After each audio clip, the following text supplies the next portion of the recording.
इस कार्यक्रम के पुण्यार्चक हैं स्वर्गीय श्रीमती शांता देवी, श्री तेजपाल तलाटी, श्री सुरेंद्र, श्रीमती डिम्पल तलाटी, श्रिया, मेहुल, दक्ष एवं समस्त तलाटी परिवार।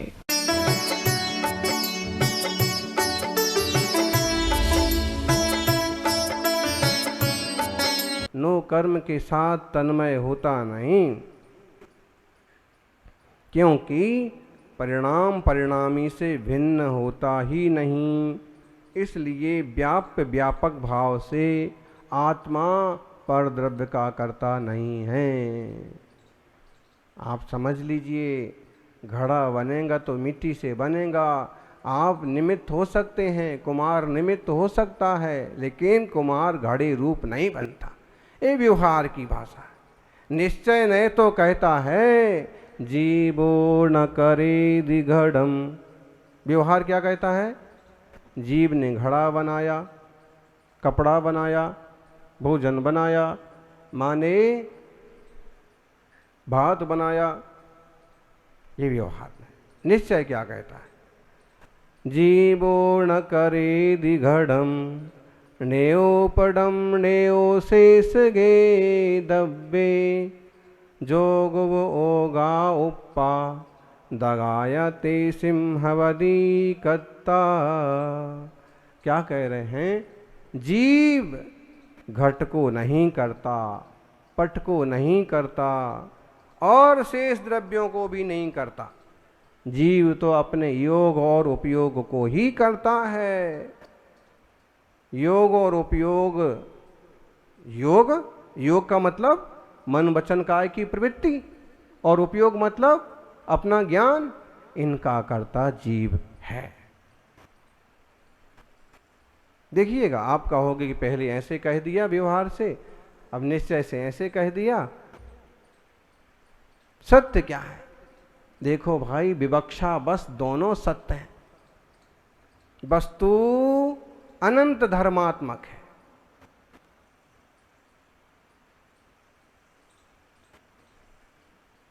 ठीक है, अनंत धर्मों को एक साथ कहा नहीं जा सकता। अभी हमने उनको कहा जापान वाले, तो क्या इनका जन्म जापान में हुआ है? नहीं, जन्म तो जयपुर में हुआ है, राजस्थान में हुआ। जापान वाले कैसे कह दिया? जापान के हैं क्या ये? व्यवहार से ऐसे ही कहा जाएगा। व्यवहार की दृष्टि ये है, निश्चय से तो वो अपने ही हैं बस। फिर ऐसे कहा क्यों जाता है? वस्तु अनंत धर्मात्मक है। वो जापान के भी हैं, वो भारत के भी हैं, जयपुर के भी हैं, हिंदी वाले भी हैं, जापानी वाले भी हैं। और विवक्षाएं, बहुत विवक्षाएं लगाओ, छोटे भी हैं, बड़े भी हैं, अलग अलग विवक्षाएं लगाई। एक वस्तु में बहुत सारे धर्म होते हैं। आप अकेले पिता नहीं हैं, हैं? बताइए।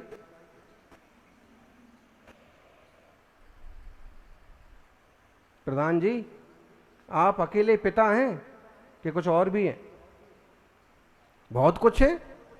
अपने पिता की अपेक्षा बेटे हैं, अपने बेटे की अपेक्षा पिता हैं, भाई की अपेक्षा भाई हैं, भतीजों की अपेक्षा काका हैं, और कितने सारे रिश्ते। हमारे यहाँ तो रिश्तों में भी हैं, नंदोई का नंदोई, और फिर मामा का मामा, और ममिया ससुर, और फुफेरा ससुर, और पता नहीं, वही हिसाब लगाएंगे रिश्ते तो पूरी जाति में ही रिश्ते निकल आएंगे। इतने रिश्ते चलते हैं। ये कोई इंग्लिश नहीं है कि केवल दो ही रिश्ते होते हैं, दो चार ही रिश्ते होते हैं। आंटा आंटी, बस दो में ही सबको निपटा दिया। और यहां तो एक सज्जन आए, कहने लगे महाराज जी पहचाना? हमने कहा कि कभी देखा नहीं तो पहचान कैसे जाएंगे। चुप ही रह गए। आपने पहचाना नहीं? हम आपके फूफा के, काका के, मामा के, भतीजे के बेटे हैं। अब बताइए, इतना लंबा रिश्ता अगर इसको डायरी में लिखा जाए तो 2-4 पन्ने भर जाएंगे। तो यहाँ रिश्ते चलते हैं बहुत सारे। क्या वो रिश्ते सही नहीं हैं? अमुक विवक्षा से सही हैं। एक वस्तु, एक व्यक्ति अनंत गुणों, अनंत धर्म, अनंत रिश्तों को लिए हुए है। आप कहोगे ऐसा क्यों है? ऐसा होना मजबूरी है। वस्तु को, किसी भी चीज को आप सांगोपांग पूरा कह नहीं सकते। अगर उसको किसी ढंग से कहना है तो नए विवक्षा से, स्यादवाद से कहेंगे। ये सिंहासन है, ठीक है सिंहासन है। कोई कहेगा ये सिंहासन है, ये तो लकड़ी है। हाँ भाई ये लकड़ी है, लेकिन जिस अपेक्षा से मैं कह रहा था उस अपेक्षा से सिंहासन। ये लकड़ी है, ये तो शुद्ध चंदन की है। अरे भाई चंदन है, इसको हम पूरा कह नहीं सकते। कहना है अगर तो नई विवक्षा से कहा जाएगा, स्यादवाद से कहा गया। ऐसे कहते हैं कि बोले वस्तु तो है हाथी, अब हाथी को तौलना है। हाथी को कैसे तौलेंगे? बोले हमारे पास तौलने के लिए तो है तराजू, 5 किलो का, 10 किलो का, 20 किलो का, 100 किलो का। पहले नहीं थे धर्म कांटे कि पूरा ट्रक चढ़ा दिया और तराजू। और 10, 5, 20 किलो के तराजू से कैसे तौलेंगे आप? हाथी तौल सकते हैं क्या? बोलो दिल्ली वालों, जापान वालों, हाथी कैसे तौलेंगे?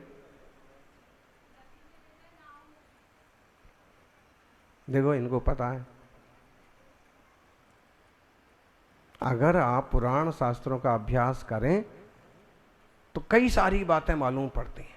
शरणिक चरित्र में ढेर सारी ऐसी कहानियां हैं। लोगों को पता है कि अकबर और बीरबल के किस्से ही बहुत अच्छे और फेमस हैं, तेनालीराम के किस्से अच्छे लगते हैं, लेकिन कभी आप शरणिक चरित्र पढ़िए कि प्रद्युम्न चरित्र पढ़िए, इससे भी बढ़िया शिक्षाप्रद कहानियां।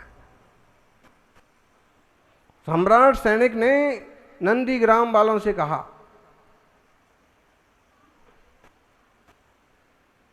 कि अगर तुम्हें इस तरह के दंड से बचना है, मार से बचना है, तो हाथी तौल करके लाओ। सब सोच में पड़ गए कि हाथी कैसे तोला जाएगा? अरे 150 किलो की कोई चीज हो तो तौल ली जाए। फिर कैसे तौला हाथी? अभय कुमार उनमें शामिल थे। उन सबों ने अभय कुमार से कहा, जो राजा शरणिक के पुत्र थे लेकिन अभी उनसे दूर थे। पूरा चरित्र पढ़िए, मालूम पड़ेगा। क्या गजब की कथा है। अभय कुमार के पास पहुंचे कि अब तो मरेंगे, हाथी तो तौल सकते नहीं हैं और दंड मिलेगा। उन्होंने कहा कैसे नहीं तौल सकते? अरे कैसे तौल सकते हैं बताओ आप तो। उन्होंने कहा देखो ऐसा करो, हाथी लाओ, हाथी को नाव में खड़ा करो, नाव पानी के बीच में लेके चलो, और पानी के बीच में नाव जितनी डूबे वहां तक निशान लगा दो नाव में, और हाथी को लाओ वापिस, उसको उतारो बाहर, और फिर जितनी नाव पानी में डूबी थी उतने डूबने तक कंकर पत्थर भरते जाओ, पत्थर भरते जाओ, और उतनी नाव डूब गई कि पत्थर भरना बंद कर दो। और फिर सारे पत्थरों को आप अपने तराजू से तौल तौल तौल करके गणित लगा के बता दो कि हाथी इतने किलो का है। मुझे लगता है कि शास्त्रों में फिजूल का कुछ भी नहीं है। घट और पट उदाहरण में लिया है तो उसका आशय है कि घड़ा तो पानी के काम आएगा, कपड़ा शरीर की सुरक्षा के काम आएगा, और पानी भी पीना है तो कपड़े से छान के पियो। सज्जनों, जीवो न करे दिघटम नेव पडम नेव शेष गे दब्बे जो गो गाओ पा दगाया तेसे महाबदी कत्ता। जीव घट का करता नहीं है, पट का करता नहीं है, तो कौन है इसका करता? किसने बनाया? बोलेंगे घट तो मिट्टी ने बनाया, पट माने कपड़ा तंतुओं ने बनाया, कुम्हार ने कुछ नहीं किया। भाई कुम्हार तो योग और उपयोग का करता है।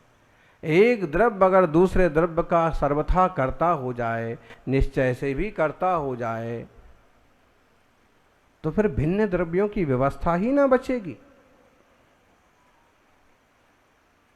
भिन्नता ही ना होगी। निमित्त करता है। उपादान से तो मिट्टी ही घड़े रूप परिणमित होती है, माँ रोटी बनाती है। निमित्त उपादान की चर्चा भी खूब चला करती है विद्वानों के बीच में। कारण दो तरह के, निमित्त रूप कारण और उपादान रूप कारण। जो मिट्टी है वो उपादान रूप कारण है, और जो कुम्हार है वो निमित्त रूप कारण है। निमित्त की विवक्षा से कर्ता कहेंगे तो व्यवहार से कुम्हार करता है, कुंभकार।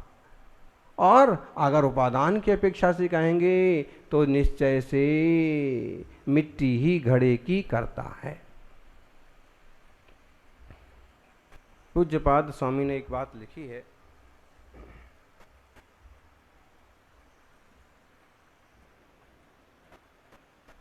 नाज्ञो विज्ञत्व मायाति, विज्ञो नाज्ञत्व मृच्छति, निमित्त मात्र मन्यस्तु गते धर्मास्ति कायवत्।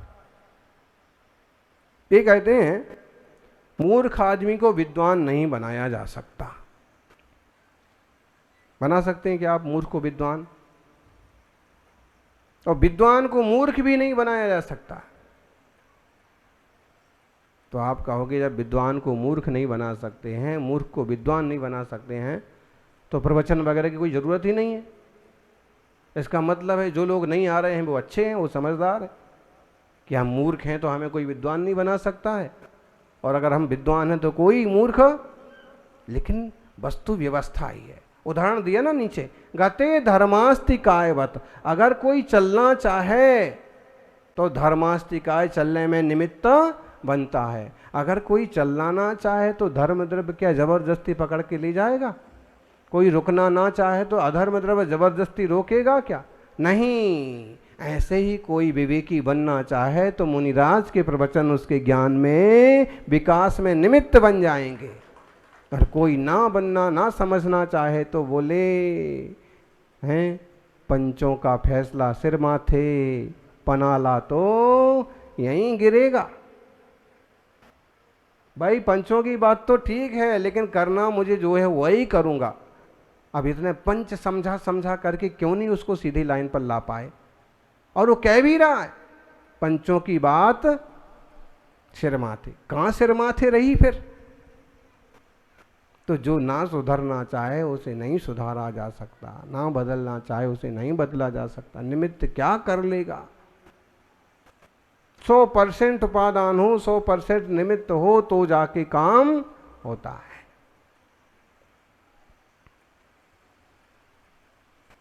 सज्जनों, यह मंगलमय समय सार जैसा शास्त्र और 100 नंबर का यह क्रम 100वीं गाथा कहती है कि कर्तृत्व का अहंकार छोड़िए। मैंने घर बनाया। महाराज जी दिन रात खून पसीना बहा करके मैंने घर बनाया। अब आपसे कोई पूछने लग जाए, महाराज जी पूछने लग जाए कि घर में आपने क्या बनाया? क्या आपने सलिए बनाए? आप कहोगे कोई प्रश्न हुआ? सलिए तो मैं बाहर से लाया। तो क्या आपने ईंटें बनाई? ईंटें भी खरीद के लाया। तो क्या आपने रेत बनाई? नहीं। सीमेंट बनाया? ये भी नहीं बनाया। क्या बनाया फिर? दीवारें बनाई? दीवारें भी नहीं बनाई। लेंटर डाला? वो सब नौकर चाकर मजदूर वगैरह काम कर रहे थे। तो तुम कह रहे हो मैंने घर बनाया, तो तुमने क्या बनाया बताइए? अच्छा, ये सारी चीजें भी कदाचित ईंटें भी तुमने बनाई हों, तो ईंटों में लगने वाला द्रव्य तुमने बनाया क्या? वो द्रव्य था, वो ईंट रूप से परिणमित हुआ, वो सलीय रूप से बना किसी भी तरह से वो, लेकिन वो सब द्रव्य पुद्गल रूप ही थे ना। अभी भी पुद्गल रूप हैं। बस इस आप कहोगे नहीं नहीं, अगर आप मैंने नहीं बनाया, चलो एक कारीगर ने बनाया, लेकिन बनवाया तो मैंने ना भाई। कारीगर ने भी क्या बनाया, वो सारी चीजें थीं तो उसने इधर से उठा के इधर रखी, इधर से उठा के इधर रखी, इसको इधर खड़ा किया, उसको उधर खड़ा किया, उसने भी तो जोड़ तोड़ ही किया। उसने भी क्या बनाया? वास्तव में उस सब का कर्ता, उस घर का कर्ता कौन है? पुद्गल द्रव्य उस घर का कर्ता है। फिर मैं क्या करने वाला हूं? यही तो बता रहे हैं कि तुम कुछ करने वाले नहीं हो। तुम तो खड़े खड़े देखा करते थे कि कैसा बन रहा है, क्या बन रहा है, और उसमें राग करते थे। सच में देखा जाए तो तुम केवल ज्ञाता दृष्टा हो, करता धरता तो जबरदस्ती अपना रोल दिखाना चाहते हैं कि मैंने भी कुछ किया। कई बार ऐसा होता है ना कि कोई टीम कोई काम कर डाले और फिर एक आध दो लोग ऐसे होते हैं कि जब फोटो खींचती है तो बीच में ही फोटो में टपक आते हैं। हाँ, सारे लड़के हमारे, मेरे ही तो लड़के हैं, सारे मेरी कॉलोनी के हैं। खुद भी श्रेय लेने के लिए सबसे आगे आ गए। तो समझना ये श्रेय ले रहे हैं ना, वास्तव में ज्ञान स्वभाव से समझें तो हम ज्ञाता दृष्टा हैं, कर्ता धर्ता नहीं हैं। हम इस कर्तृत्व बुद्धि को छोड़ें, कर्तव्य बुद्धि से चलें तो मंगल होगा, उपकार होगा, जीवन में शांति आएगी। निश्चित रूप से अच्छे काम करिए, करते ही जाइए। अभी एक सूचना हमारे पास है कि चित्री में भरत मणिभद्र परिवार ने सन्मति अन्नपूर्णा भोजनशाला बनवाई। मुख्यमंत्री अशोक गहलोत ने 10 सितंबर को अभी उसका उद्घाटन किया। अस्पताल के मरीजों के लिए और गांव के गरीब लोगों के लिए भोजन की व्यवस्था हो गई। अब आप सबने अनुमोदना कर दी। अब इसको भी आप समझ लें, ये शुभोपयोग का काम है, परोपकार का काम है। एक तरह से देखा जाए तो एक इंसान दूसरे का सहयोग करे, एक कर्तव्य बनता है। कर्तव्य को कर्तव्य की दृष्टि से ही करना चाहिए, कर्तृत्व की दृष्टि से नहीं करना चाहिए। चाहे वो समाज संबंधी हो, चाहे घर संबंधी हो, और चाहे देह संबंधी क्यों ना हो। मैं करता नहीं हूँ, मैं ज़्यादा से ज़्यादा कर्तव्य, और मैं ज्ञाता दृष्टा हूँ। ज्ञाता दृष्टा स्वभाव की दृष्टि बनाएं और सम्यक पुरुषार्थ करें, जीवन को सहज शांत और मंगलमय बनाएं। कर्तृत्व का भार लेकर के चलेंगे तो परेशान रहेंगे, और थोड़ी सी उदासीनता अपनाएंगे तो आनंदमय बन जाएंगे। जय बोलिए अनंत अनंत सिद्ध परमेष्ठी भगवान की।